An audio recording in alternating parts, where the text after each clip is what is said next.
Missile जैसे ही मोदी जी के car के पास में आती है अचानक से अपनी डायरेक्शन बदल देती है। ऐसा लगता है मिसाइल कंफ्यूज हो गई है। आखिर ऐसा क्यों हुआ?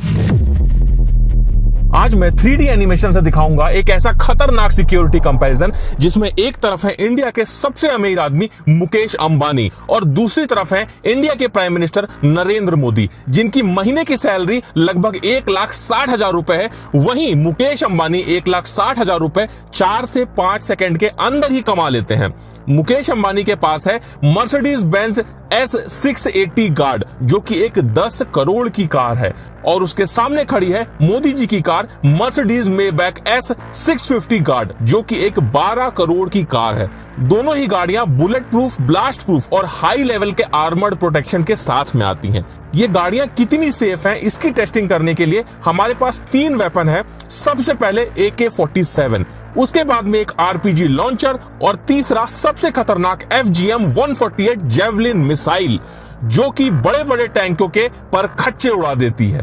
अब इन तीनों वेपन्स की जब गाड़ियों पर टेस्टिंग होगी तो गाड़ियों का क्या हाल होगा, उसमें बैठे लोग कितने सेफ रहेंगे। टेररिस्ट ने अपना टारगेट सेट किया और उसने AK-47 सबसे पहले मुकेश अंबानी के गाड़ी पर चलाई। गोली जैसे ही कार के कांच से टकराई वह सीधे जमीन पर गिर गई।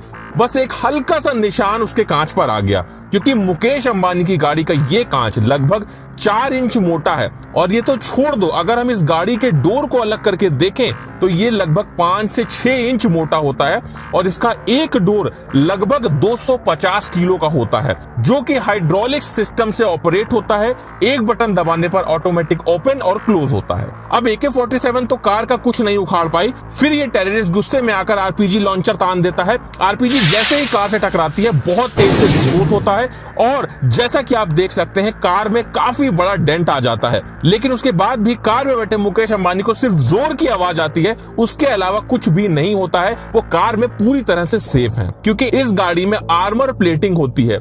अगर गाड़ी के ऊपर के हिस्से को हटा दिया जाए तो ये जो हिस्सा होता है ये लगभग 5 से 6 इंच मोटा होता है।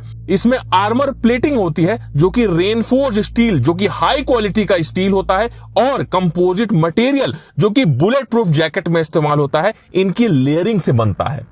ये देखने के बाद में टेररिस्ट बिना टाइम वेस्ट किए अपना सबसे खतरनाक वेपन FGM-148 जेवलिन मिसाइल को सीधा मुकेश अंबानी की गाड़ी पर फायर कर देता है। अब इस मिसाइल से कार पे क्या असर पड़ता है ये जानने से पहले तुम एक बात को समझ लो कि FGM-148 जेवलिन मिसाइल एक ऐसा खतरनाक वेपन है जिससे फाइटर टैंक भी पूरी तरह से डिस्ट्रॉय हो जाते हैं। ये मिसाइल जैसे ही मुकेश अंबानी की कार से टकराती है बहुत जोर का विस्फोट होता है और कार बहुत बुरी तरह से डैमेज हो जाती है।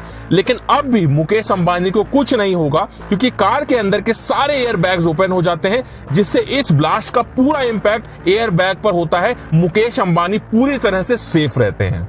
तो क्या लगता है मोदी जी के कार पे इन वेपन्स का क्या असर होगा? जैसे ही टेररिस्ट ने AK-47 मोदी जी के कार पर चलाई, कार को कुछ भी नहीं हुआ। RPG लॉन्चर चलाया, तब भी कार को कुछ भी नहीं हुआ। अब टेररिस्ट गुस्से में आकर जेवलिन मिसाइल उठाता है और सीधे मोदी जी की कार पर फायर कर देता है। मिसाइल जैसे ही मोदी जी के कार के पास में आती है अचानक से अपनी डायरेक्शन बदल देती है। ऐसा लगता है मिसाइल कंफ्यूज हो गई है। आखिर ऐसा क्यों हुआ?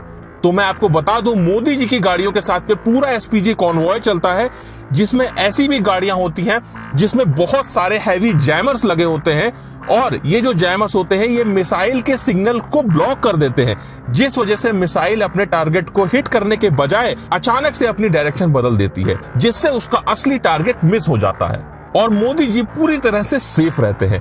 दोनों की सिक्योरिटी पर काफी खर्चा होता है। अगर पर डे की बात करें तो मोदी जी की सिक्योरिटी में लगभग 1.5 करोड़ रुपए पर डे लगता है, और वहीं मुकेश अंबानी की सिक्योरिटी में रिपोर्टेडली लगभग 50,000 का खर्चा होता है। लेकिन हमारी रिसर्च में ये नंबर कहीं ज्यादा है, जो कि लगभग 1.5 लाख रुपए पर डे है। आखिरकार ये 3D इंफॉर्मेटिव वीडियो आपको कैसा लगा? अगर आप और भी किसी टॉपिक पर वीडियो चाहते हैं तो कमेंट करके जरूर बताइएगा। और अगर अभी तक आपने ये वाला 3D वीडियो नहीं देखा तो इसे जल्दी से देख लो।